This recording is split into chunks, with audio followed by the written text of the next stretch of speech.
Ya sama seperti kalau ada orang itu Ubaidillah itu tokoh fiktif, ya kan? Iya. Tidak ada seperti itu dokumennya. akhirnya. Terus bagaimana cara menjawabnya? Apakah cukup berkata, itu orang- jangan dengarkan itu orang sesat, hanya begitu? Dia nggak cinta Habib ini. Kamu nggak cinta Habib, kamu nggak cinta keturunan Nabi, Keturunan Nabi. ya kan? Kena kualat. Kena tadi. kualat, nanti kamu masuk neraka. Nggak bisa ditakut-takut begitu, ditakut-takuti begitu. Harus menjawabnya berdasarkan dokumen. Ya.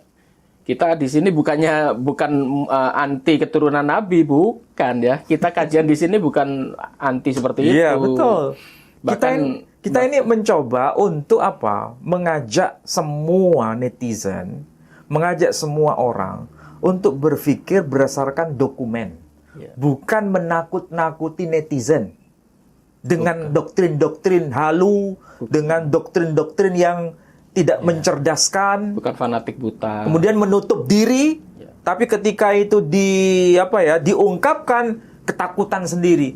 Kalau ada orang berkata kepada saya Nabi Muhammad bukan nabi itu tokoh fiktif, saya bisa menjawab dengan dokumen-dokumen ini. Banyak. Tapi yang tidak punya dokumen semacam ini paling akhirnya menutup juga. Itulah sebabnya perlu belajar.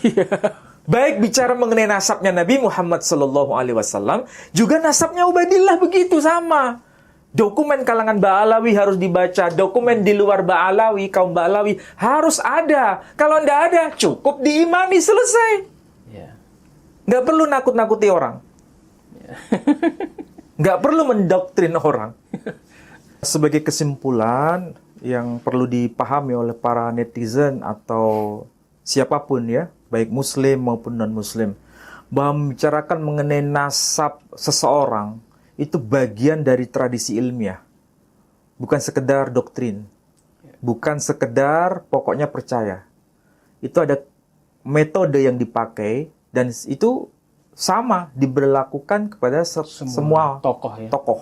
Baik kepada Nabi Muhammad SAW, kepada Ibrahim, kepada Musa, kepada Isa, atau di antara tokoh dari keturunan Nabi SAW sendiri. Apakah itu Ubaidillah, Imam Ubaidillah, atau barangkali yang diklaim oleh orang Syiah sendiri, yakni Imam Muhammad Al-Mahdi.